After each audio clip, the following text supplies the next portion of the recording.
Sesaat lagi Anda akan menyaksikan Damai Indonesiaku dipersembahkan oleh Wadimor tentu sarung kita.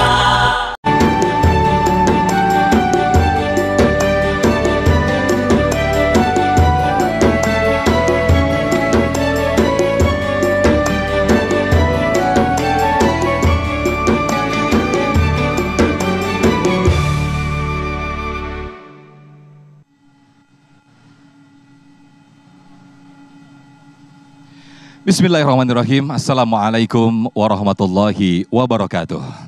Alhamdulillahirabbil alamin, hamdan katsiran thayyiban mubarakan fih, la haula wala quwata illa billahil aliyil azim. Alhamdulillah, segala puji bagi Allah pemirsa.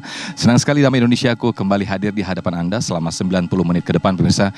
Kita akan mendengarkan tausiah dari guru-guru kita. Menjadi suatu keprihatinan dan juga sekaligus miris memang ketika banyak sekali kita mendengar dan juga melihat berita atau informasi banyak anak-anak yang durhaka kepada orang tua, bahkan tega melukai dan juga bahkan membunuh kedua orang tua. Nah, kita akan membahasnya, introspeksi bersama guru-guru kita. Tema kita pada siang hari ini yaitu menyakiti orang tua. Akankah diampuni Allah Subhanahu wa taala? Bersama guru-guru kita Ustadz Ridho Febri dan juga Ustadz Uje atau Ustadz Abdurrahman Jailani akan memberikan tausiah kepada kita semuanya. Pemirsa, disiarkan langsung dari Masjid Perguruan Cikini, Jalan Srengseng Sawah Jagakarsa, Jakarta Selatan. Inilah Damai Indonesiaku yang dipersembahkan oleh Sarung Wadimor, tentu sarung kita. Selamat menyaksikan. Bismillahirrahmanirrahim. Assalamualaikum warahmatullahi wabarakatuh.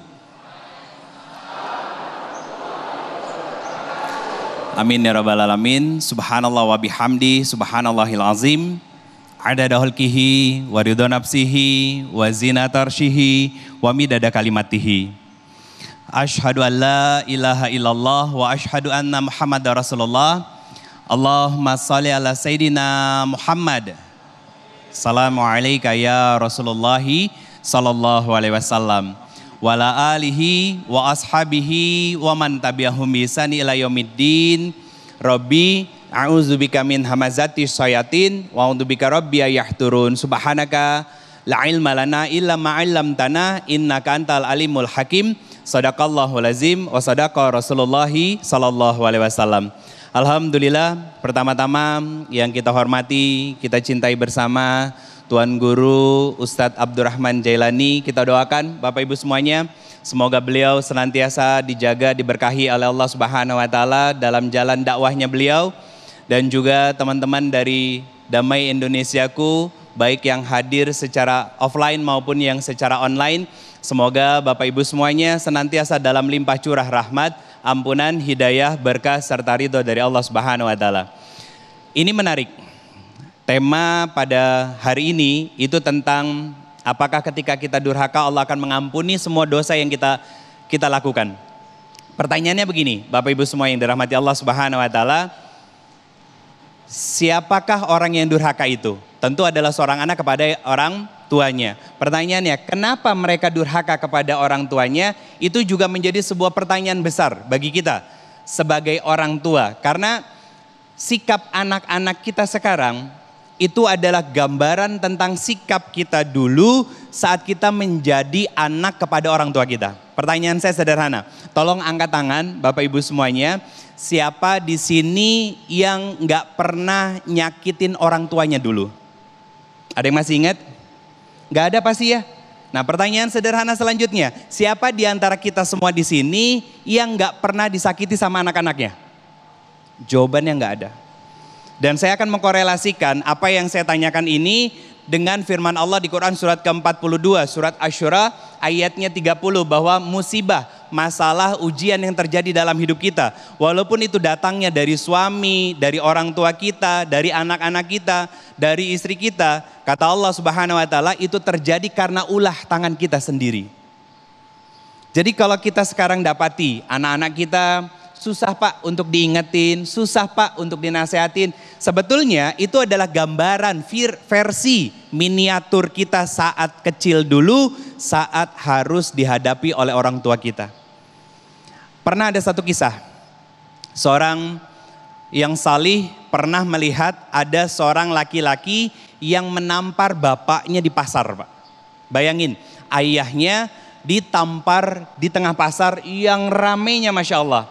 Nah orang salih ini namanya Sabit mendatangi pemuda itu, ingin menampar pemuda itu. Kenapa? Karena dia melakukan hal yang tidak seharusnya dia lakukan kepada ayahnya. Ketika tangannya sudah diangkat dan ingin didaratkan ke pipi dan wajah dari pemuda itu, ayahnya mencegah dan menahan. Lalu ulama ini mengatakan bahwa, loh kenapa kau mencegahku? Karena aku ingin memukul anakmu yang sudah memukulmu. Apa kata ayah tadi? Tidak perlu kau balas. Karena apa? Tangan yang lekat pada pipiku ini adalah hasil dari kesalahan yang dulu pernah aku lakukan kepada orang tuaku. Jadi dibalas Pak, cash and carry. Jadi taatnya kita sama orang tua itu akan langsung dibalas oleh Allah di dunia dan di akhirat. Di dunianya Allah berikan kemuliaan dalam kehidupan kita. Di akhirat Allah akan berikan kemuliaan yang lebih tinggi. Tapi kalau kita durhaka kepada orang tua kita, maka di dunia akan disempitkan hidupnya, di akhirat nanti Allah akan tenggelamkan kita dalam nerakanya Allah Subhanahu wa taala. Maka pertanyaannya, ketika seorang anak durhaka kepada orang tuanya, apakah Allah akan mengampuni dosa-dosanya? Jawabannya iya. Allah pasti akan mengampuni dosa-dosa kita asalkan ada ikhtiar yang kita lakukan. Allah sampaikan di surat Az-Zumar ayat 53, la taqnatum mir rahmatillah. Jangan pernah putus asa dari rahmat Allah. Kenapa Allah mengatakan kepada kita untuk tidak boleh berputus asa dari rahmatnya Allah Subhanahu wa taala? Karena Allah tahu kita adalah hamba-hambanya yang telah melampaui batas, durhaka kepada orang tuanya. Bahkan gak sedikit buat mbak-mbaknya yang masih muda, buat abang-abangnya yang masih muda yang katanya udah ngaji, duduk di majelis ilmu, ketemu banyak guru, begitu harus berhadapan dengan orang tuanya gak cukup sabar, kata-katanya gak teratur, kadang menyakiti orang tuanya, berbuat zalim kepada orang tuanya, enggan lagi taat kepada mereka dan lain sebagainya. Bahkan tidak sedikit dari kita yang mengatakan mama salah, nggak seperti itu, mama ahli bid'ah dan lain sebagainya. No, saya katakan teman-teman semuanya, Bapak Ibu yang dirahmati Allah Subhanahu wa taala, jangan pernah kita gunakan lisan kita untuk mencela orang tua kita yang sudah mengajarkan lisan ini dahulu berbicara dan berkata-kata. Ada sebuah kisah yang ingin saya sampaikan, saya ceritakan. Ada seorang anak kecil yang dia sudah nggak punya ayah, dibesarkan oleh seorang ibu yang mohon maaf kondisi penglihatannya buta. Sampai akhirnya setiap hari anak ini diantar sekolah oleh ibunya yang buta. Anak ini merasa risih karena banyak teman-temannya yang merasa takut, merasa khawatir dengan kondisi ibunya yang buta. Sampai akhirnya dia dewasa, dia menempuh pendidikan yang lebih baik lagi. Dan kemudian dia menikah. Saat menikah itulah terjadi percakapan bahwa istrinya nggak mau ibunya hadir di antara pernikahan mereka. Karena apa? Takut nanti para tamu undangan merasa takut dan risih dengan kondisi ibunya. Akhirnya apa? Ibunya berbesar hati untuk tidak ikut pada acara pernikahan dari anaknya. Singkat cerita, keluarga ini kemudian memiliki anak. Dan ibu ini tetap mendatangi cucunya karena rindu, mendatangi putra kesayangannya, mendatangi menantunya dan lain sebagainya. Karena mereka merasa risih dengan kondisi ibunya yang masih buta. Apa yang dilakukan kemudian? Mereka pindah ke luar negeri. Bertahun-tahun, anaknya sudah lebih dari satu, anaknya sudah mulai tumbuh dewasa, sudah mulai tumbuh besar dan lain sebagainya. Ibu ini semakin rindu luar biasa kepada putra kesayangannya, menantu tercintanya, dan cucu yang sangat diidam-idamkan selama ini. Akhirnya apa? Ibu tersebut bela-belain Bu. Untuk ngapain? Berangkat ke luar negeri untuk mendatangi putra kesayangannya, berjumpa dengan cucunya dan juga mantu yang disayangnya. Sampai tiba di depan rumah dari putranya itu, ngetok pintu. Anaknya sudah pada dewasa, membukakan pintu kaget. Akhirnya pintunya ditutup lagi, masuk ke dalam, mendatangi Abi dan Uminya. Kemudian dia mengatakan kepada Abi dan Uminya, Abi, aku nggak mau ada orang di depan, dia adalah seorang wanita tua yang buta matanya. Akhirnya apa? Anak laki-lakinya ini, Abi dari anaknya tadi, itu yang membukakan pintunya. Begitu dibukakan pintu, didapati wanita yang sudah sepuh, tua renta, dengan mata yang buta, berdiri di depan pintu rumahnya, didampingi oleh seorang asisten yang sering menemani dia kemana-mana. Anaknya berkata, kenapa ibu kesini? Ngapain ibu kesini? Apa yang ibu lakukan di sini? Kita sudah bertahun-tahun tidak ketemu, kata anaknya. Ibu rindu kepadamu nak, ibu kangen sama kamu. Ibu kangen sama cucunya ibu. Ibu pun ingin berjumpa dengan menantu ibu. Apa jawab anaknya tadi? Kami tidak mengharapkan kedatangan ibu. Akhirnya anak laki-lakinya tadi membelikan tiket pesawat untuk ibunya kembali pulang ke negaranya. Singkat cerita, 1 bulan kemudian dapat kabar bahwa ibunya meninggal. Saat ibunya meninggal, ada secarik surat wasiat yang dituliskan oleh beliau. Apa isi suratnya? Nak, maafkan ibu kalau sejak kamu kecil sampai kamu sudah berumah tangga, rasa malu yang ibu hadirkan dalam kehidupanmu. Maafkan ibumu ini yang penuh dengan keterbatasan. Maafkan ibumu ini yang matanya tidak bisa melihat dengan sempurna, tidak selayaknya seperti ibu-ibu yang lain. Tapi satu hal yang harus kamu ketahui nak, bahwa kamu lahir dari rahim ibu dalam kondisi tidak bisa melihat dunia. Ibu berkonsultasi dengan seorang dokter yang akhirnya dokter itu mengatakan kepada ibu, ibu, anak ini harus bisa melihat keindahan dunia. Apa yang ibu lakukan? Ibu menukar kebahagiaan ibu dengan cara mentransplantasikan mata ibu kepada matamu. Maka matamu yang bisa melihat dunia sekarang adalah mata ibu yang dulu ada pada tubuh ibu.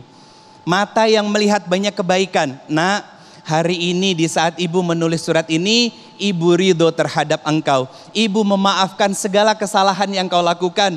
Ibu betul-betul rindu dan ibu berharap engkau mau menerima ibu dan kita bisa berkumpul lagi di dalam surganya Allah Subhanahu wa taala.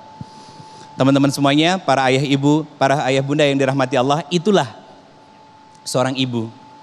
Bahkan Allah memuji seorang ibu di Quran surat Luqman ayat ke-14, wahnan ala wahnin wa fisaluhu. Ibumu yang sudah mengandung dengan rasa sakit yang terus bertambah-tambah, dengan susah payah yang sangat luar biasa, maka patutlah kita bersyukur kepada orang tua kita agar tidak menjadi anak yang durhaka. Sebagai salah satu ikhtiar kita untuk bersyukur kepada Allah, sebagaimana doa yang selalu kita panjatkan kepada Allah. Rabbi auzi'ni an ashkura ni'mataka allati an'amta alayya wa ala walidayya. Semoga Allah merahmati kita dengan terus memuliakan orang tua kita agar bisa berkumpul sampai ke dalam surganya Allah Subhanahu wa taala. Amin, amin ya rabbal alamin. Terima kasih, jazakumullah ahsanul jaza Ustadz Ridho Febri yang telah membuka segmen 1 ini. Satu introspeksi dan juga satu muhasabah bagi kita, khususnya bagi para orang tua. Ketika kita mendapati anak kita atau mendapati anak-anak kita durhaka kepada kita, jangan-jangan ini suatu miniatur atau gambaran saat kita kecil dahulu. Atau jangan-jangan kita selama ini durhaka kepada Allah Subhanahu wa taala. Nauzubillah, summa naudzubillah. Nah, pemirsa, di segmen berikut nanti Ustadz Abdurrahman Jalain akan menyampaikan bagaimana ancaman Allah bagi orang-orang yang durhaka kepada kedua orang tua. Sesaat lagi tetaplah di Damai Indonesiaku yang dipersembahkan oleh Sarung Wadimor, tentu sarung kita.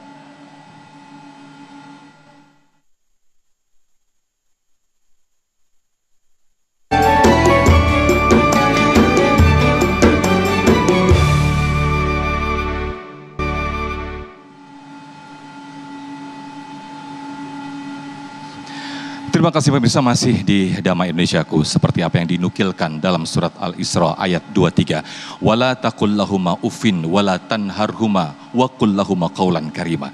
Ketika kita mengucapkan saja atau mengatakan saja kepada kedua orang tua, maka ancaman Allah begitu besar kepada orang-orang yang durhaka kepada orang tua. Lantas bagaimanakah ancaman Allah bagi orang-orang yang durhaka atau berani kepada kedua orang tua? Insya Allah akan disampaikan selengkapnya oleh guru kita Ustadz Abdurrahman Jailani. Fadal Ustadz. Assalamualaikum warahmatullahi wabarakatuh. Alhamdulillah, alhamdulillahilladzi amarna bibirril walidain wa hatha 'alal ihsani ilaihima wa naha an uquqihima. Wassalatu wassalamu ala sayyidina wa habibina wa syafi'ina wa qurrati ayunina nabiyyina wa maulana Muhammadin sallallahu alaihi wasallam alladzi qala ridallah fi ridal walidain wa sukhtullah fi sukhtil walidain. Amma ba'd, Qala rabbi shrah li sadri wa yassir li amri wahlul 'uqdatam min lisani yafqahu qawli. Subhanaka la ilma lana illa ma 'allamtana innaka antal alimul hakim. Bapak Ibu yang sama dirahmati dan dimuliakan oleh Allah Subhanahu wa taala, guru kita Ustadz Ridha, yang mudah-mudahan Allah taala senantiasa jaga kesehatan beliau, panjangkan umur, dan juga kita semua mudah-mudahan dengan berkah selawat kepada baginda Nabi besar Muhammad SAW, Allah izinkan biar pada pergi haji sama umroh, agar bisa ziarah ke makam Rasulullah dan di akhirat kelak mendapatkan syafaatnya. Amin ya rabbal alamin. Ancaman bagi mereka yang durhaka terhadap kedua orang tua. Pertama, yakni mendapatkan dosa besar. Apa yang pertama? Dosa besar. Di dalam satu hadis di mana baginda Nabi besar Muhammad SAW menyampaikan, qala Rasulullah SAW, ala unabbiukum bi akbaril kabair. Perhatiin baik-baik nih. Assalamualaikum. Assalamualaikum. Sehat? Alhamdulillah. Perhatikan baik-baik kalimat yang disampaikan oleh kita punya Nabi. Ala unabbiukum bi akbaril kabair. Jadi bukan hanya sekedar dosa besar, tapi dosa besar yang paling besar. Coba bayangin itu. Assalamualaikum. Kalau bahasa orang Jagakarsa apa namanya itu? Dosa besar yang gede banget, begitu bahasanya udah. Betul apa benar? Qalu bala ya Rasulullah. Ya Rasulullah. Saya mau, kami mau dengar. Qala, kata Nabi besar Muhammad SAW, al-isyraku billah wa uququl walidain. Yang pertama, apa tuh? Syirik kepada Allah Subhanahu wa ta'ala. Syirik adalah dosa yang kira-kira bisa diampunin apa enggak? Assalamualaikum. Jawab yang kompak. Bisa diampunin enggak dosa syirik? Bisa, kagak aja. Selama belum mati. Assalamualaikum. Selama belum. Innallaha yuqbalu taubata abdin malam yughargir. Sesungguhnya Allah Subhanahu wa taala menerima taubat hambanya sebelum yang namanya nyawa ada di tenggorokan. Tapi kalau udah mati nggak ada lagi yang namanya ampunan dari Allah Subhanahu wa taala. Ini pongkolnya, emaknya dari segala yang namanya dosa syirik kepada Allah Subhanahu wa taala, yakni menyekutukan Allah. Dan yang kedua, setelah dosa yang paling besar banget gitu loh, dari dosa-dosa yang besar ini baru wa uququl walidain, yakni durhaka terhadap kedua orang tua. Maknanya apa? Nabi mau kasih tahu sama kita, umatku hati-hati, jangan kalian sembarangan bersikap kepada kedua orang tua. Sebab manakala kalian tidak berhati-hati bersikap kepada orang tua, entar nyakitin kedua orang tua, yang ada kalian durhaka. Kalau kalian durhaka, yang terjadi kalian melakukan dosa besar, yang paling besar setelah daripada dosa syirik. Assalamualaikum. Assalamualaikum. Sampai di sini kira-kira paham apa paham? Jelas apa jelas? Ngerti apa ngerti? Alhamdulillah. Yang kedua, orang yang durhaka kepada kedua orang tuanya, jangan kate nyium bau sorga. Jangan kate nyium terbalik tuh bahasanya, terbalik gitu. Jangan kate masuk sorga. Begitu yang benar. Nyium baunya juga kagak. Maka kata Nabi SAW di dalam hadisnya yang lain, la yadkhulul jannata akun. Siapa itu akun? Uququl walidain. Tidak akan pernah masuk sorga orang yang durhaka kepada kedua orang tuanya. Wala mudminu khamrin, dan orang yang suka nyekek botol. Assalamualaikum. Alias suka mabok. Wala mukadzibun bil qadari, dan juga orang yang mendustai daripada yang namanya takdir, alias kagak nerima. Jadi orang-orang yang tidak menerima daripada takdir adalah orang-orang yang nantinya enggak bakalan masuk surga. Lebih-lebih mereka orang-orang yang nyakitin kedua orang tuh. Udah berapa? Assalamualaikum. Udah berapa tadi? 2. Yang pertama syirik, dosa besar syirik. Yang kedua kagak masuk surga. Yang ketiga, tahu nyampe apa kagak ini catatan gua pokoknya. Yang ketiga adalah cepet dapat azab dari Allah. Tadi udah disinggung sama Ustadz Ridho. Maka kata Nabi SAW, ma min dambin ahara ayu ajila uqubatahu fid dunya ma'ama yaddakhiru li sahibihi fil akhirah minal baghi wa qati'atir rahim. Kata Nabi, tidak ada dosa yang siksanya disegerakan di alam dunia. Artinya DP. Artinya DP. Seksaan di dunia itu DP. Dan diiringi bakal tetap disimpan di akhirat. Nah itu yang kontannya itu ntar saudara. Bagi pelakunya siapa? Orang yang zalim. Siapa itu orang yang zalim? Maknanya yang nyakitin manusia. Kalau yang namanya nyakitin manusia biasa aja udah termasuk zalim, bagaimana nyakitin kedua orang tuh? Assalamualaikum. Apalagi setelah itu, yakni tidak lain dan tidak bukan waqati'atur rahim, yakni memutuskan silaturahim. Na'udzubillah summa na'udzubillahi min. Makanya orang kalau misalnya dia kurang ajar sama orang tua, jangan ngimpi yang namanya hidupnya berkah. Kalaupun bahasanya kelihatan enak, istidraj. Tapi kebanyakan saudara kalau orang Betawi bilang sama orang tua kurang ajar, durhaka, hidupnya blangsak. Assalamualaikum. Apa namanya? Blangsak, kagak beraturan. Bener apa benar?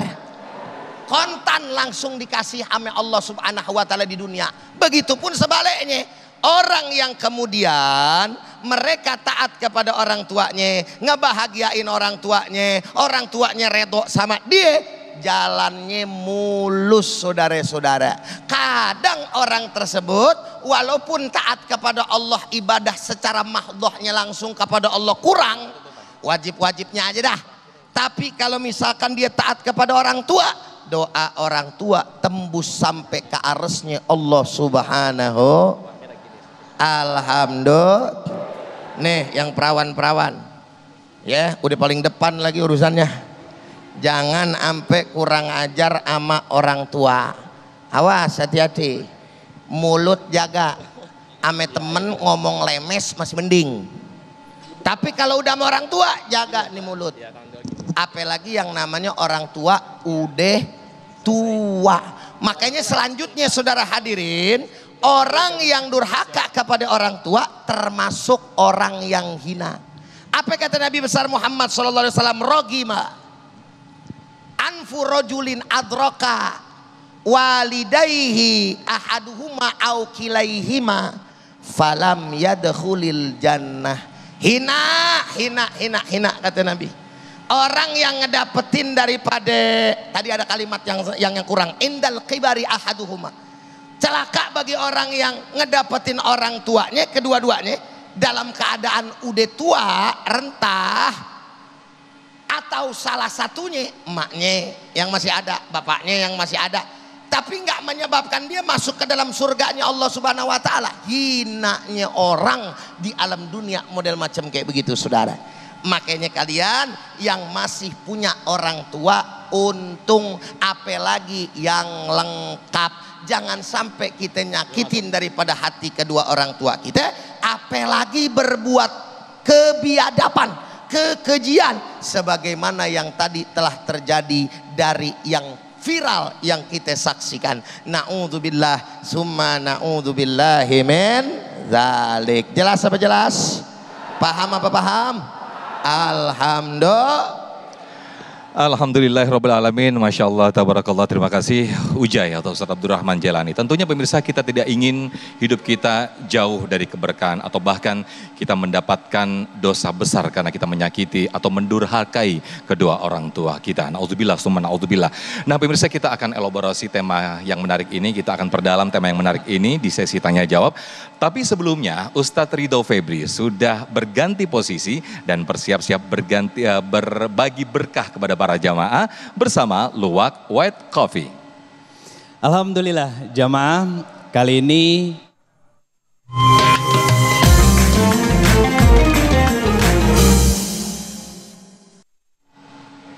Alhamdulillah jamaah, kali ini saya akan berbagi berkah bersama Luwak White Coffee. Yang seorang jamaah yang beruntung insya Allah akan mendapatkan uang tunai sebesar 1 juta rupiah ketika dia bisa menjawab pertanyaan dari saya. Maka jamaah semuanya yang saya akan lemparkan pertanyaan, kemudian mengacungkan tangan, insya Allah nanti akan saya pilih siapa yang berhak untuk maju ke depan dan menjawab pertanyaan dari saya. Silakan angkat tangannya Bapak Ibu semuanya. Oke. Mbak silakan maju ke depan dulu.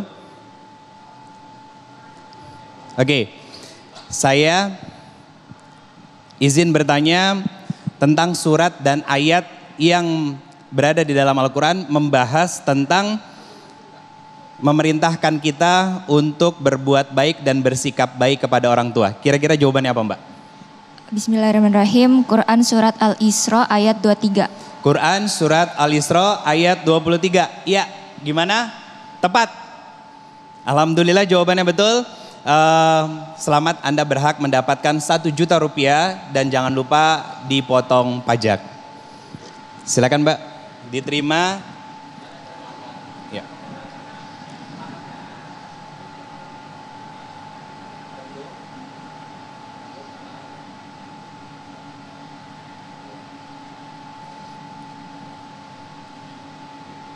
Oke.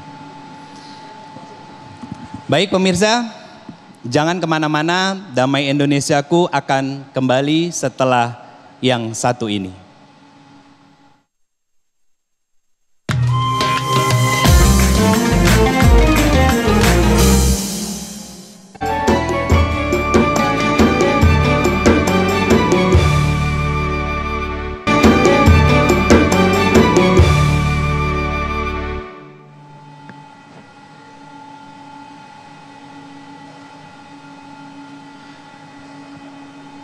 Baik, terima kasih pemirsa, masih di Damai Indonesiaku dengan tema yang sangat menarik sekali dan ini sekaligus menjadi introspeksi dan juga muhasabah bagi diri kita ketika kita menyakiti orang tua. Khususnya bagi orang tua ini jangan-jangan menjadi introspeksi atau seperti yang dibilang Ustadz Ridho Febri menjadi miniatur atau kaca dulu waktu kecil kita. Jangan-jangan atau kita durhaka kepada Allah Subhanahu wa taala sehingga anak-anak kita mungkin kurang nurut kepada kita orang tua. Nah, kita akan perdalam sesi tanya jawab ini dengan guru-guru kita nanti akan menjawabnya. Kami persilakan terlebih dahulu kepada para jamaah, untuk jamaah akhwat dulu.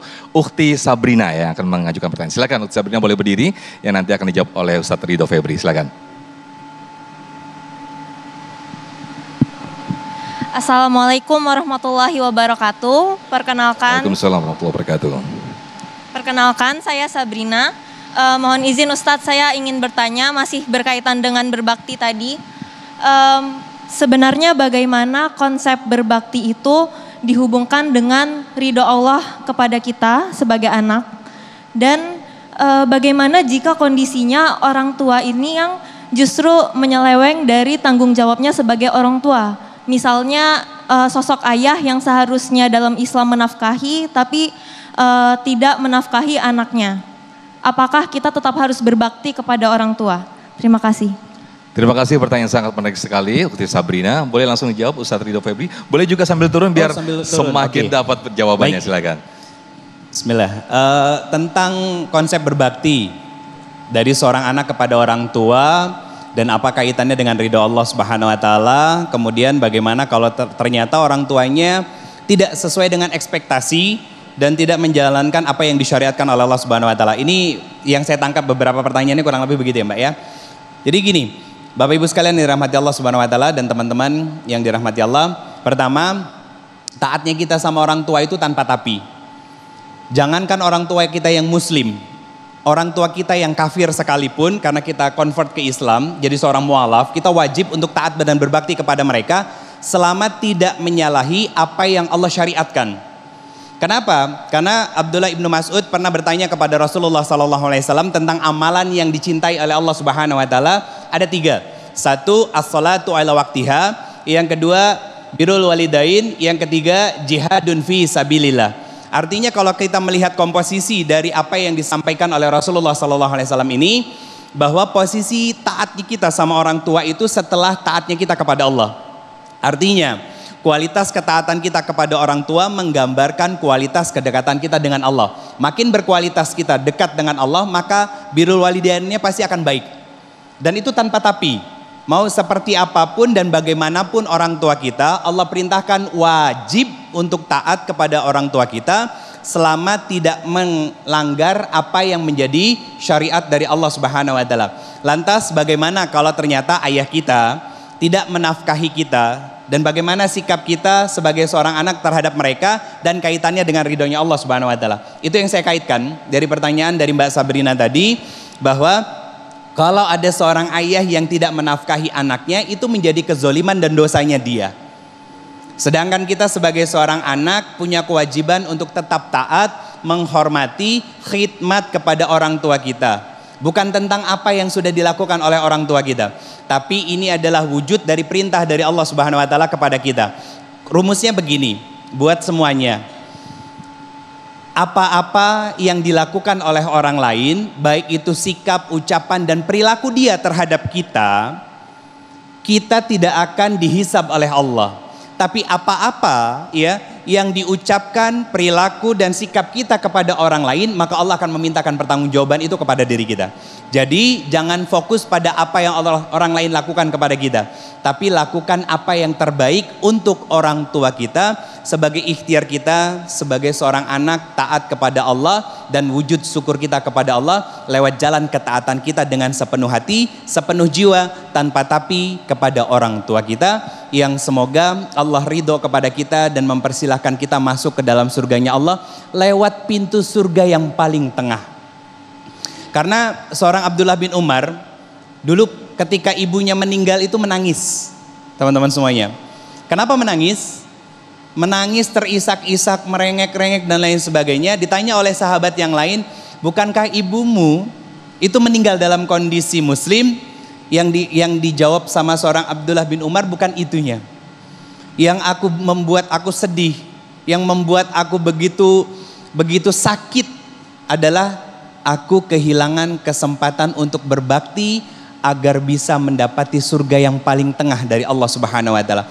Begitu ibuku meninggal, maka pintu surga itu ditutup oleh Allah Subhanahu wa taala. Maka buat teman-teman yang masih punya orang tua yang usianya sudah semakin senja dan semakin sepuh, berbaktilah kepada mereka, lakukan yang terbaik untuk mereka, karena itulah gambaran besok lusa anak-anak memperlakukan kita sebagai orang tuanya. Barakallahu fikum. Masya Allah, ini konsep yang sangat menarik. Sama saja ketika kita disakiti sama orang atau seseorang, kita tidak usah peduli dengan akhirnya mengurangi amal ibadah kita. Betul. Itu sudah urusan Allah sudah. Betul. Jadi yang menyakiti kita itu nanti akan ada ganjaran tersendiri dari Allah Subhanahu wa taala. Masya Allah. Terima kasih Ustaz Ridho Febri atas jawabannya. Berikutnya kami persilahkan Pak Tarya yang akan mengajukan pertanyaan. Nanti Ujai boleh juga sambil turun untuk menjawabnya, silakan. Baik, silakan Pak Tarya. Assalamualaikum warahmatullahi wabarakatuh. Waalaikumsalam warahmatullahi wabarakatuh. Perkenalkan, nama Tarya Sasmita, ya. Jadi bukan Kak tapi T, Tarya Sasmita. Pak Tarya Sasmita, oke, baik. Tadi sudah kami menyimak yang disampaikan oleh para asatid bahwa Allah Subhanahu wa taala ketika Allah dipersekutukan pun Allah akan mengampuni dosa kita asal belum meninggal. Ya.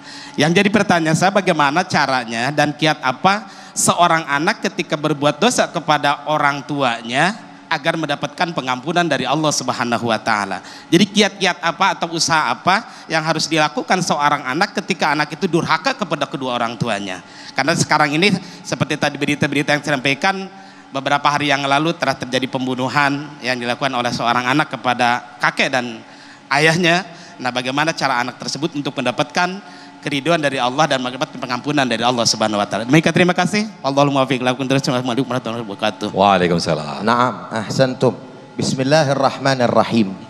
Setiap seseorang pada dasarnya, sehebat apapun, sekeji apapun, sebiadab apapun perbuatannya, sebelum dia meninggal dunia masih punya kesempatan bertobat kepada Allah Subhanahu wa taala. Dalam kitab Riyadhus Shalihin ada seseorang yang membunuh 100 orang. Pernah dengar apa enggak kira-kira? Dia mau kembali kepada Tuhan.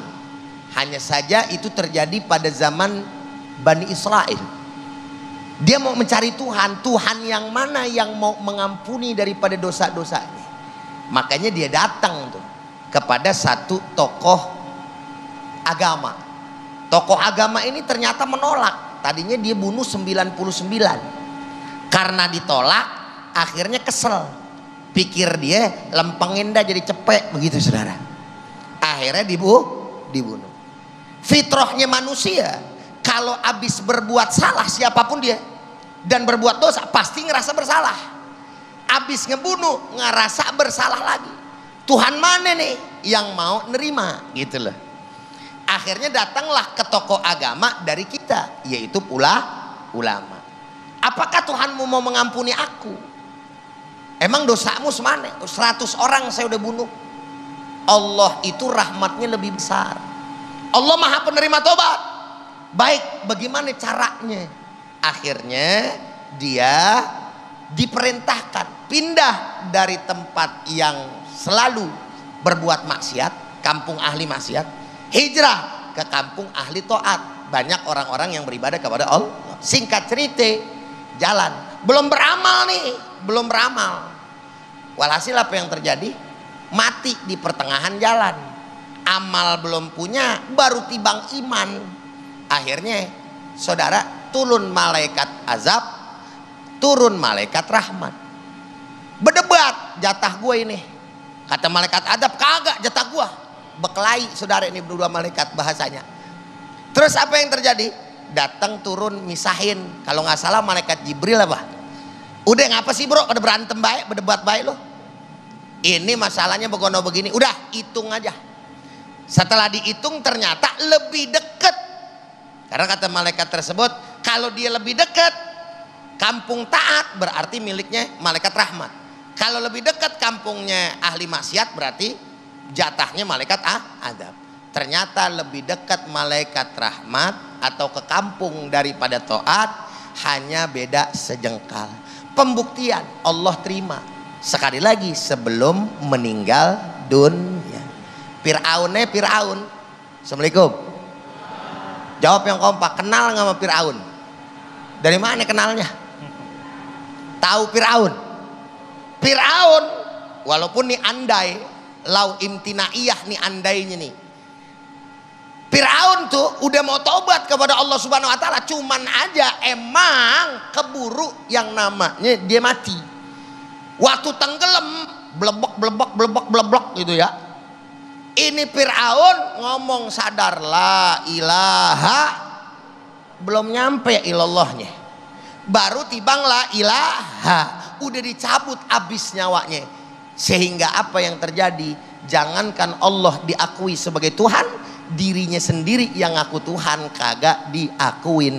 La ilaha maknanya tidak ada Tuhan. Na'udzubillah summa na'udzubillahi min dzalik. Maka siapapun bahkan yang tadi itu viral, dia bunuh orang tuanya, Dia berdosa sama orang tuanya, kalau bicara gue bisa tobat apa kagak? Lu masih hidup, tobat. Saya sampein nih sama yang lagi viral tuh, yang ngebunuh tuh ya. Kamera mana sih kamera tuh? Saya sampein sama dia nih. Ente selama masih mau tobat kepada Allah Subhanahu wa taala, tobat. Masih kebuka pintu tobat Allah Subhanahu wa taala kepada ente. Doain sisanya orang tua ente, doain orang tua ente yang ente bunuh. Insya Allah Allah Ta'ala akan mengampuninya dengan catatan taubatan nasuha. Assalamualaikum. Jelas apa jelas? Terakhir sebagai penutup dari saya, makanya kalau dosa ama selain Allah rukun tobatnya nambah. Gimana? Mesti dapat redho daripada yang namanya orang yang kita sakitin atau dia punya hak masih sama kita. Jelas apa jelas kira-kira?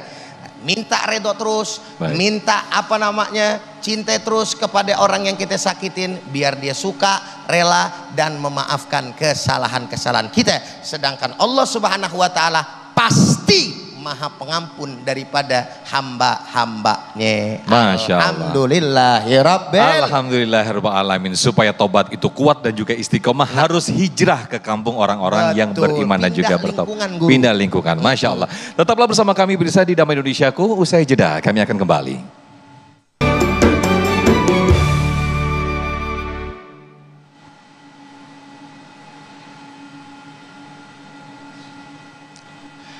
Baik, terima kasih pemirsa, masih di Damai Indonesiaku. Saat ini saya sudah bersama jamaah dan kita masih di sesi tanya jawab berkaitan dengan tema kita, yaitu menyakiti orang tua. Akankah ada ampunan dari Allah Subhanahu wa taala? Seperti yang dijelaskan guru kita tadi, ketika kita masih ingin ada kekuatan, keinginan kuat kita untuk bertobat, maka insya Allah ampunan Allah terbuka luas. Nah, kita akan berinteraksi bersama jamaah. Ibu Rima yang akan mengajukan Bu siapa?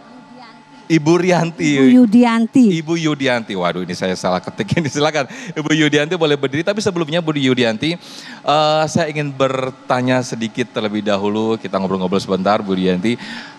Ibu pernah mendapati mungkin ini Ibu sudah punya cucu atau anak? Punya cucu. Adakah di antara anak atau cucu yang sepertinya melawan ke orang tua begitu? Boleh diceritakan Ibu? Kayaknya sih enggak sih. Anak saya anak baik-baik aja, anak solehah. Masya Allah. Itu kok bisa Bu? Boleh berbagi tips kepada para jamaah dan juga pemirsa sehingga anak-anak Ibu termasuk anak-anak yang soleh. Satu. Oh Masya Allah. Itu bagaimana Bu cara mendidiknya Ibu? Saya selalu berdoa aja sih, minta sama Allah gitu. Biar jadi anak yang solehah gitu. Itu aja sih. Masya Allah. Baik, silakan Ibu bisa diajukan pertanyaan ke Ustadz Ridho Febri. Silakan. Assalamualaikum warahmatullahi wabarakatuh. Waalaikumsalam warahmatullahi wabarakatuh. Perkenalkan nama saya Ibu Yudianti dari Majelis Taklim Nidaul Ummah. Saya mau bertanya Pak Ustadz, misalkan ada seorang anak gitu, dia kalau dinasihatin ngelawan misal gitu, terus selalu pokoknya membangkang apa kata kita, selalu kita disalahkan misalkan gitu. Tapi kita selalu maafkan dalam doa kita, ampuni ya Allah gitu dosa-dosanya. Kita udah redo, udah memaafkan kesalahannya. Tapi dia belum minta maaf sama kita. Apakah Allah redo memaafkan dosa anak kita? Dengan kita udah memaafkan deh, udah deh gitu. Karena kita saking sayangnya sama anak. Begitu. Assalamualaikum warahmatullahi wabarakatuh. Waalaikumsalam warahmatullahi wabarakatuh. Ini pertanyaannya keren ini Bang. Iya. Kebetulan yang nanya adalah seorang ibu dan seorang yang nenek. Jawab seorang anak. Masya Allah. Saya seorang anak, Bapak Ibu semua yang dirahmati Allah. Dan kebetulan juga hari ini saya bawa mama saya untuk hadir di sini. Tentang pertanyaan Bunda itu saya sedikit flashback sama diri saya dulu Pak. Ini tema yang betul-betul saya menahan diri. Kenapa? Dulu saya adalah anak laki-laki yang zaman jahiliyah tuh, zaman nakalnya dulu tuh ya. Kurang lebih 3-4 kali saya itu disebut sebagai anak durhaka sama orang tua saya, khususnya mama saya. Saking nakalnya saya Pak. Dan dengan izin Allah akhirnya Allah perbaiki semua keadaannya 180 derajat. Bahkan ketika saya mau live dan menyampaikan materi dimanapun, saya selalu kontak kedua orang tua saya, kedua mama saya, kedua sayap saya. Dulu ketika banyak dosa dan kesalahan yang saya lakukan, saya meminta maaf sama orang tua saya, terutama mama saya. Dengan kalimat yang sangat luar biasa, "Ma, nggak kerasa ya, perasaan kayaknya baru kemarin lahir, masih disuapin, dititah-titah kemana-mana. Sekarang sudah dewasa, mama sudah ada cucu dari aku, dan bahkan Allah kasih amanah dakwah ini, belum bisa membahagiakan mama dan papa dan lain sebagainya." Itu seorang anak. Jadi sebetulnya kami pun sebetulnya sebagai seorang anak yang mungkin sering mengulang kesalahan-kesalahan yang kami lakukan kepada orang tua, khususnya ibu, ya. Di sisi lain kami punya kesadaran bahwa kami salah. Tapi kami ya tidak dididik oleh seorang ayah juga untuk berani gentle meminta maaf. Dan kami tidak melihat sosok ayah ketika salah kepada seorang ibu, yaitu istrinya, itu tidak serta-merta langsung minta maaf. Jadi sebetulnya gini, anak dengan orang tua dengan anak itu satu sama lain seperti sebuah circle. Karena kualitas seorang anak itu bergantung dari kualitas dari orang tuanya. Hanya saja pada bagian-bagian tertentu ketika seorang anak itu melakukan kesalahan dan menjadi ujian bagi orang tuanya yang sudah jelas-jelas salih dan salihah, maka cara terbaik bagi orang tua adalah terus mendoakan. Karena begini, Bapak Ibu semuanya, saya kasih rumus. Kita berdoa, Rabbana hablana min azwazina wa zurriyatina qurrata a'yun waj'alna lil muttaqina imama. Itu doa kita. Ya Allah, jadikan saya orang yang salih dan salihah, berikan pasangan saya yang salih dan salihah, anak-anak yang salih dan salihah, dan qurrata a'yun waj'alna lil muttaqina imama. Rumusnya, besok lusa kita bakal melihat pasti akan Allah kasih ujian. Pengen punya laki yang soleh, tiba-tiba lakinya nyebelin. Pengen punya istri yang soleha, merepet cerewetnya, naudzubillah. Pengen punya anak yang soleh dan soleha, dikasih ujian, anaknya bermasalah. Nah, kenapa itu ada? Karena Allah pengen memastikan bahwa kita tuh layak mendapatkan apa yang kita minta lewat kesabaran kita. Maka sudah betul kalau ibu selalu mendoakan kebaikan untuk anak-anaknya. Saya adalah wujud dari doa mustajab jimat saya, yaitu orang tua saya. Dan itu harus terus dilakukan. Bukan karena anak kita sering melakukan kesalahan, tapi karena butuhnya kita sama Allah, biar besok lusa kalau kita meninggal sebagai orang tua, ada yang ngirimin cahaya istighfar, ada yang ngirimin doa pengampunan, ada yang memintakan dilapangkan kuburnya kita. Siapa? Anak-anak cucu keturunan kita yang solih dan solihah. Bagaimana kalau ternyata anaknya belum minta maaf sama kita, sedangkan kita sudah ridho kepada mereka, apakah Allah tetap ridho terhadap mereka? Akan tetap ada hisabnya di hadapan Allah. Dan harus ada ikhtiar dari seorang anak untuk mendatangi orang tuanya, meminta keridhoannya, berislah dengan semua kesalahan yang pernah dilakukannya, agar Allah semakin buka pintu-pintu keberkahan dan keridhoan bagi kami sebagai anak-anak dari orang tua kami, dan Allah pun semakin sayang dan cinta kepada kami semuanya. Amin, amin ya rabbal alamin. Terima kasih Ustaz Ridho Febi, boleh duduk kembali. Kemudian saya ke jamaah ikhwan, ada Pak Widi yang akan mengajukan pertanyaan dan akan dijawab oleh Ustadz Ujai, Ustadz Rahmat Jalain. Silakan Pak Widi. Bismillahirrahmanirrahim. Assalamualaikum warahmatullahi wabarakatuh. Waalaikumsalam warahmatullahi wabarakatuh. Afwan, izin bertanya kepada Ustadz terkait dengan fenomena yang terjadi saat ini sangat miris sekali. Saya ingin mohon penjelasan dari Ustadz terkait dengan pemahaman harta anak adalah harta ayahku, seperti itu Ustadz. Karena biar gimana pun di masyarakat kita ini senantiasa jadi perdebatan yang kurang banyak dipahami, sehingga menjadi pertengkaran, dan sehingga orang tua pun gampang untuk mendoktrin anaknya itu sebagai anak durhaka. Seperti itu Ustadz, terima kasih. Wassalamualaikum warahmatullahi wabarakatuh. Waalaikumsalam. Silakan Ujai. Ahsantum. Pertanyaan yang sangat-sangat bagus dan penting untuk diketahui oleh kita sebagai umat Islam. Bu, ini yang jadi orang tua ya. Pak, ini yang namanya disebut oleh baginda Nabi besar Muhammad SAW. Hadisnya dari Sayyidatuna Aisyah yang meriwayatkan. Kalau Rasulullah SAW, anta wa maluka li abiki. Ente dan harta yang ente punya bapak ente. Kalau tidak salah nih saya baca gitu ya, asbabul wurud daripada yang namanya hadis tersebut. Kalau hadis namanya asbabul wurud, kalau Al-Quran namanya asbabun nuzul, sebab-sebab turun. Apa sebabnya? Ada anak gitu ya ngadu ke orang ke Rasulullah SAW kalau bapaknya itu sering ngambilin duit buat dia, ngambilin duit dia gitu ya. Maka beliau mengatakan kamu dan hartamu adalah milik kedua orang tuamu, khususnya adalah bapak. Namun secara syariat hal ini tidak sepenuhnya tanpa batas gitu loh. Paham gak maksudnya? Assalamualaikum. Ini bengong mikir kan ya, lagi mencerna kan ya. Bukan tanpa batas, pokoknya comot aja harta anak kita, nggak bisa gitu. Maknanya batasan-batasan syariat kudu dilihat. Kalaupun kita mau pakai ambil harta anak kita, agama bilang boleh. Tapi mepet apa kagak? Assalamualaikum.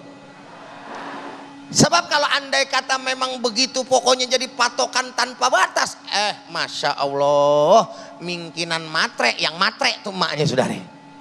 Mingkinan matre, bapaknya yang matre, betul kagak? Asal datang ke rumah, duit lu 50 juta, sini beran, bapak lu nih misalnya. Mak lu mau ini sini, nggak bisa, nggak boleh begitu, zalim. Kenapa? Karena secara kewajiban nafkah, hati-hati nih, urutan nafkah harus paham nih. Kan yang punya taat kepada orang tua setelah menikah kan emang anak laki-laki, betul kagak?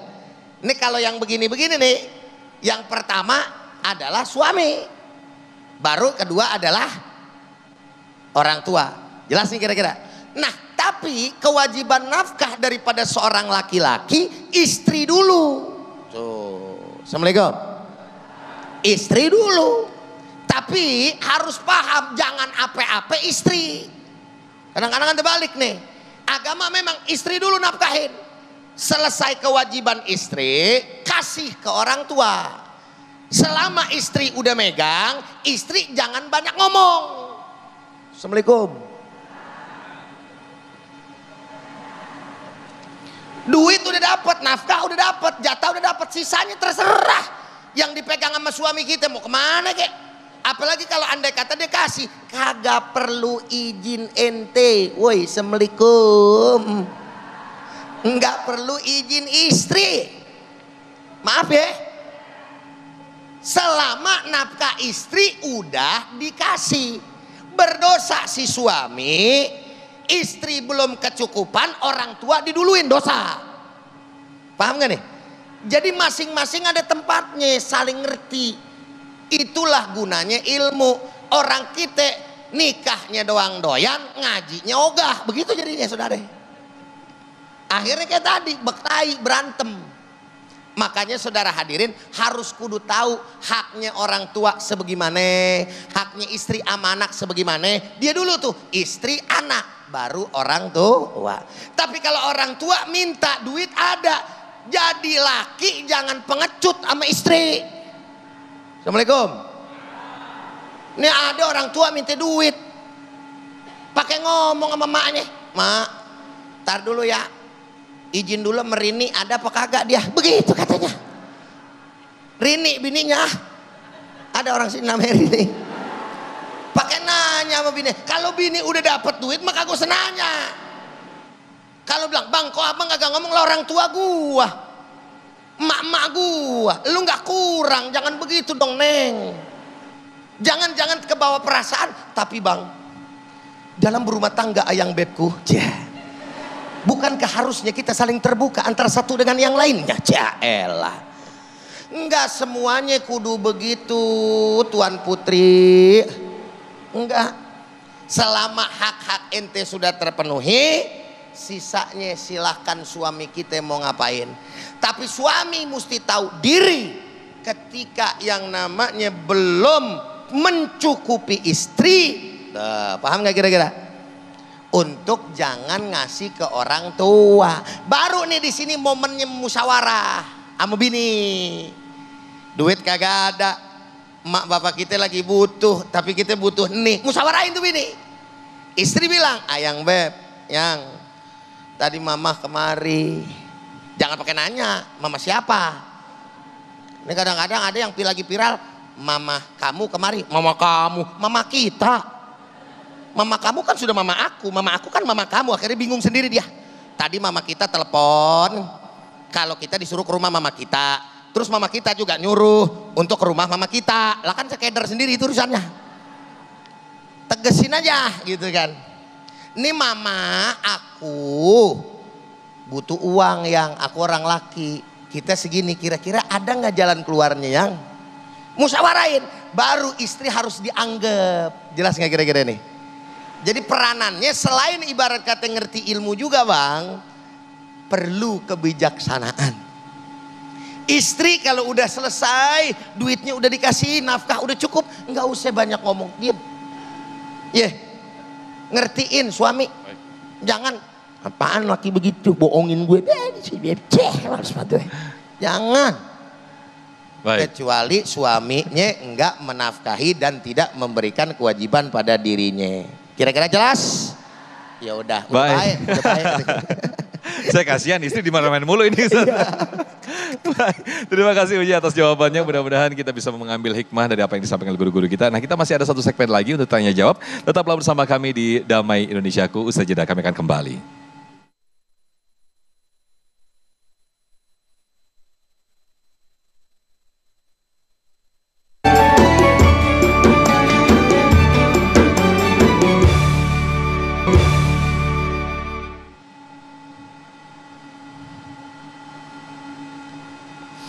Baik, terima kasih pemirsa. Di segmen ini saya beri kesempatan kembali untuk para jamaah mengajukan pertanyaan. Saya beri kesempatan, ini yang muda-muda ini. Ukti Rima ya, betul? Mana yang akan mengajukan pertanyaan? Ya, di Rima silakan. Assalamualaikum warahmatullahi wabarakatuh. Waalaikumsalam warahmatullahi wabarakatuh. Perkenalkan, nama saya Siti Karimah Sifah. Izin bertanya Ustadz. Ketika ibu kita sedang manggil kita, tetapi... Mic-nya boleh didekatkan lagi? Oh, iya. Nah, oke. Diulangi lagi pertanyaannya.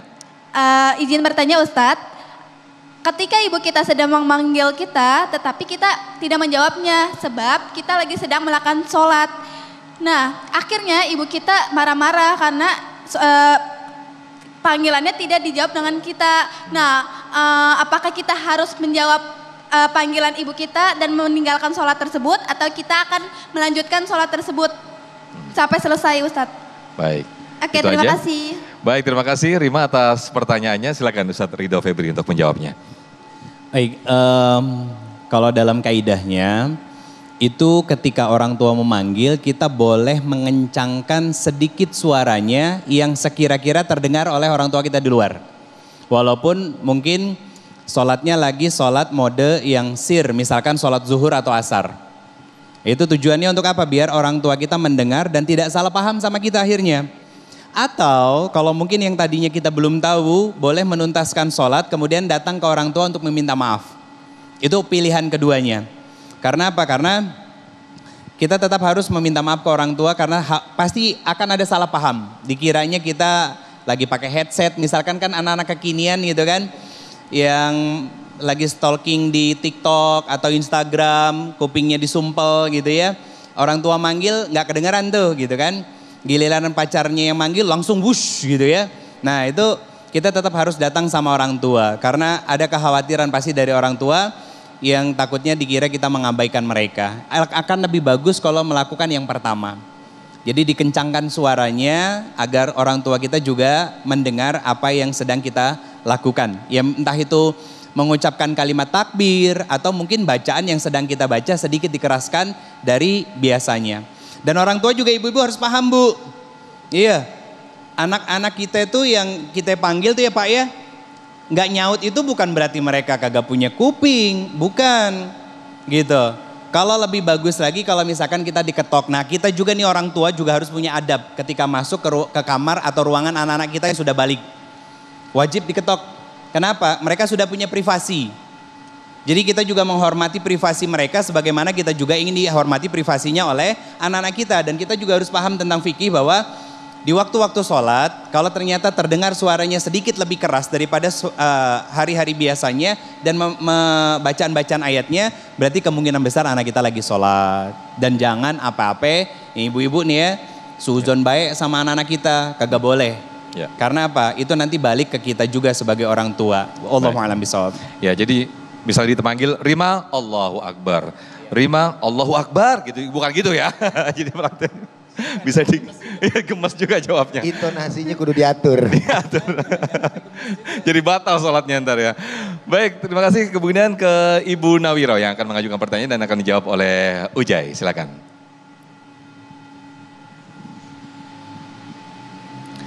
Assalamualaikum warahmatullahi wabarakatuh. Waalaikumsalam warahmatullahi wabarakatuh.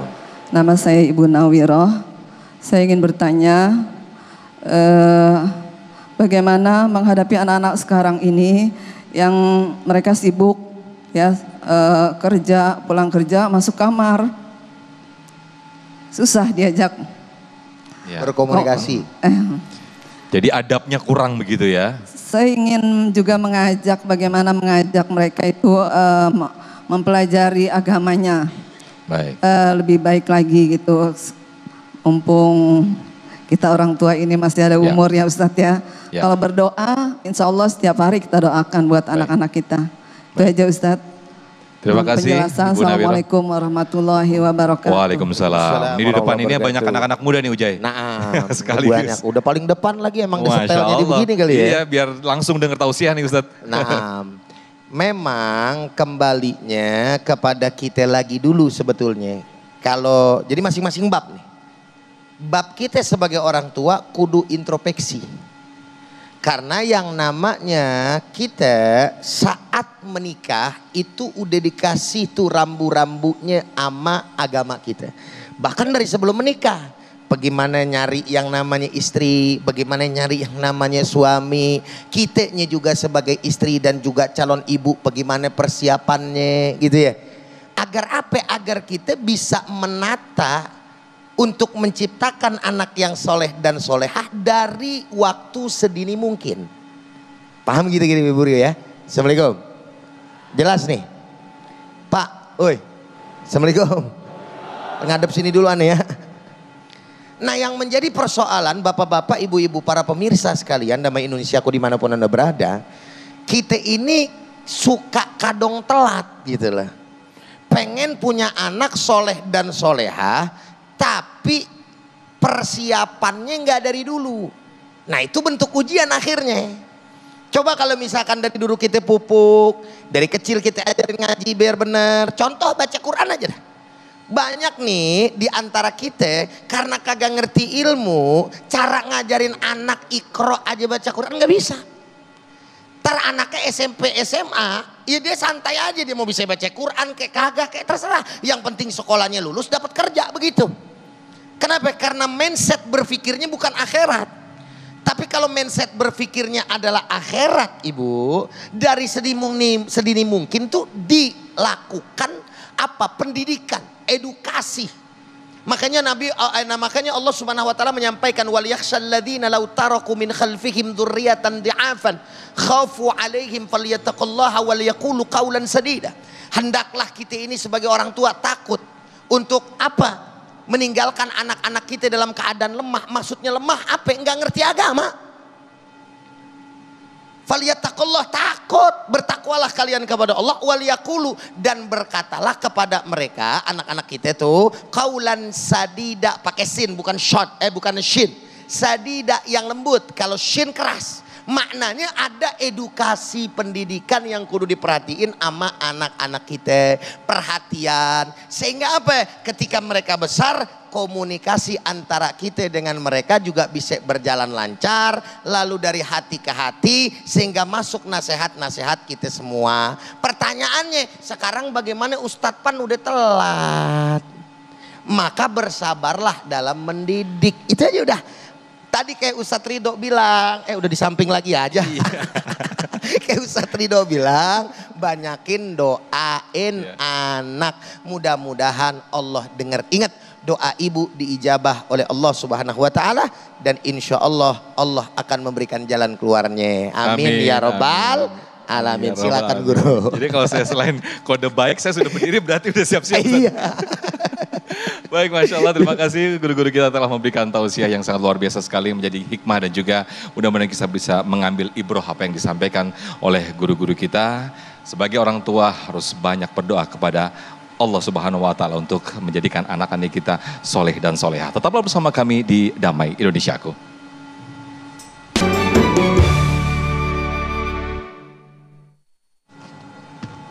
Pemirsa, tes. Pemirsa Damai Indonesiaku TV One yang sama. Tes. Nah, para pemirsa yang sama dirahmati dan dimuliakan oleh Allah Subhanahu wa taala, jamaah yang hadir pada kesempatan hari ini. Sebagai sebuah kesimpulan kita di akhir perjumpaan kita, bahwasannya durhaka kepada kedua orang tua memiliki dampak yang amat sangat luar biasa bagi kita semua. Yang pertama tadi kita bahas orang yang durhaka kepada orang tuanya, yakni adalah orang yang melakukan dosa besar dan paling besar. Betul atau tidak kira-kira? Assalamualaikum. Masih nyimak? Yang kedua, orang yang durhaka kepada orang tua, dia adalah orang yang bisa jadi, bahkan bisa dipastikan tidak masuk surganya Allah Subhanahu wa taala. Yang ketiga, Allah Subhanahu wa taala akan mempercepat azab bagi dirinya sebelum di akhirat, yakni di alam dunia. Dan yang keempat, mereka orang-orang yang durhaka kepada kedua orang tua adalah orang-orang yang dilaknat oleh Allah Subhanahu wa taala.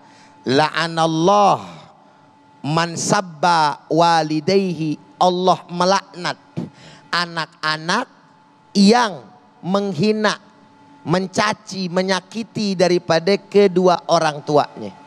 Dan kemudian yang terakhir, tidak lain dan tidak bukan termasuk golongan orang-orang yang hina. Semoga kita tidak termasuk dalam kelima golongan tersebut dan dijadikan oleh Allah sebagai golongan anak-anak yang saleh dan solehah. Amin ya rabbal alamin. Amin, amin ya rabbal alamin. Terima kasih Huja yang telah memberikan kesimpulan di tema yang sangat menarik ini. Dan pemirsa, sebelum saya menutup acara ini Damai Indonesiaku, kita akan mendengarkan muhasabah sekaligus doa yang nanti akan dipimpin oleh guru kita Ustadz Ridho Febri. Akhir kata saya Muhammad Sofyan dan juga kru yang bertugas pamit undur diri, dan acara yang dipersembahkan oleh Sarung Wadimor, tentu sarung kita, dan didukung oleh Luwak White Coffee mengucapkan terima kasih. Wabillahi taufik wal hidayah. Wassalamualaikum warahmatullahi wabarakatuh.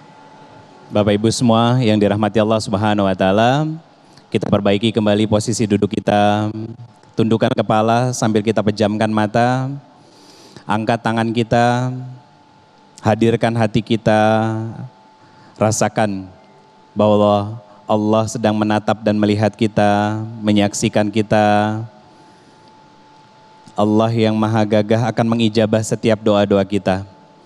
Ya Sami' ya Basir ya Mujibas Sa'ilin. Astaghfirullahalazim. Astaghfirullahalazim. Astaghfirullahalazim. Allahumma salli ala Sayyidina Muhammad wa ala ali Sayyidina Muhammad. Allahumma salli ala Sayyidina Muhammad wa ala ali Sayyidina Muhammad. Allahumma salli ala Sayyidina Muhammad wa ala ali Sayyidina Muhammad. Ayo kita sama-sama lihat ke dalam hati kita. Untuk siapa selama ini kita beramal sholih? Betulkah kita berbuat baik kepada orang tua? adalah sebagai bentuk bakti kita kepada mereka atau hanya sebatas melepas kewajiban saja? Lihat dan ingat-ingat wajah-wajah orang tua kita yang sudah semakin menua, abah, papa, bapak, ayah, ibu, umi, bunda. Allahumma gfirli, Allahumma gfirli, Allahumma gfirli wali walidayya warhamhuma kama rabbayani shaghira. Ya Allah ya Ghafar, ya Allah ya Afu, ya Allah ya Tawab, ya Mujibas Sa'ilin. Ampunilah dosa dan dosa kedua orang tua kami yang telah wafat ya Allah. Lapangkan kubur-kubur mereka ya Rabbana. Jangan kau sempitkan, jangan kau himpit kubur-kubur mereka ya Allah.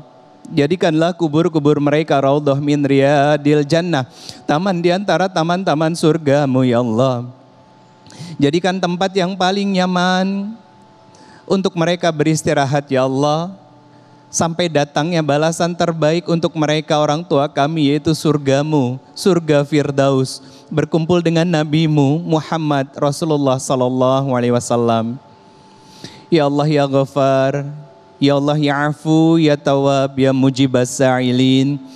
Ampunilah dosa dan dosa dari orang tua kami yang masih hidup ya Allah. Sayangi mereka, rahmati mereka ya Allah. Mereka adalah orang tua yang betul-betul orang tua amanah yang kau berikan dalam kehidupan kami ya Allah. Abah-abah kami, papa-papa kami, ayah-ayah kami yang mereka mau memeras keringat mereka untuk memastikan rizki yang kami makan setiap harinya adalah rizki-rizki yang halalan thayyiban. Mamah kami, bunda kami, ibu kami yang rela menukar nyawanya. Rela menukar nyawanya agar kami bisa lahir ya Allah. Agar kami tumbuh sehat afiat. Bahkan tidak sedikit kami membatasi dan mengurangi waktu-waktu istirahat mereka ya Allah. Ya Ghafar, ya Afu, ya Tawab. Sayangi kedua orang tua kami ya Allah. Rahmati dan ampuni segala kesalahan yang mereka lakukan ya Allah. Dosa yang mereka lakukan terang-terangan ataupun sembunyi-sembunyi ya Allah. Ampuni dan rahmati mereka. Ampuni dan rahmati kedua orang tua kami ya Allah. Sayangi mereka, istiqomahkan mereka dalam perbaikan dan kebaikan, dan wafatkan orang tua kami semuanya husnul khatimah. Wafatkan orang tua kami semuanya husnul khatimah. Wafatkan orang tua kami semuanya husnul khatimah. Allahumma a'inna ala zikrika wa syukrika wa husni ibadatik. Ya Allah ya Ghafar, ampunilah kami sebagai seorang anak yang masih banyak tidak baik dan tidak taatnya kepada mereka. Masih sering membantah, masih sering membangkang kepada orang tua kami ya Allah. Ampuni dan rahmati kami semuanya. Ampuni segala kesalahan dan dosa yang pernah kami lakukan ya Allah. Dosa yang kami lakukan terang-terangan ataupun sembunyi-sembunyi. Dosa yang kami lakukan dari pertama kali kami melakukan dosa sampai detik ini ya Allah. Dalam tatapan dan penglihatan-Mu kami bermohon, ampuni dan rahmati kami semuanya ya Allah. Wafatkan kami semuanya husnul khotimah. Rabbana hablana min azwazina wa zurriyatina qurrata a'yun waj'alna lil muttaqina imama.